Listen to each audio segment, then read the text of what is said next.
Дијабетесот е една од најчестите болести на современото општество. Во светски рамки се смета дека има над 200 милиони луѓе со дијабет, а во Република Македонија лани се регистрирани над 120.000 лица. Луѓето кои страдаат од дијабетес, независно од кој тип, имаат покачени вредности на гликоза, затоа што нивниот организам не може да ја пренесе гликозата во клетките. Компликациите од дијабетесот се развиваат постепено. Со тек на време може да доведат до губење на одредена способност или да бидат фатални. За среќа, дијабетесот лесно се дијагностицира, а со правилна едукација може да се превенира и контролира. Токму во функција на превенција се и едукативните средби кои Сдруженијето на дијабетичари на Тетово ги организира.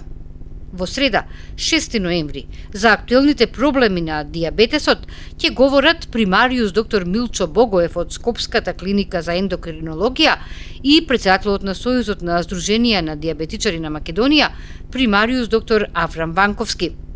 Предавањата ќе се одржат во Домот на пензионерите во Тетово во среда во 17 часот.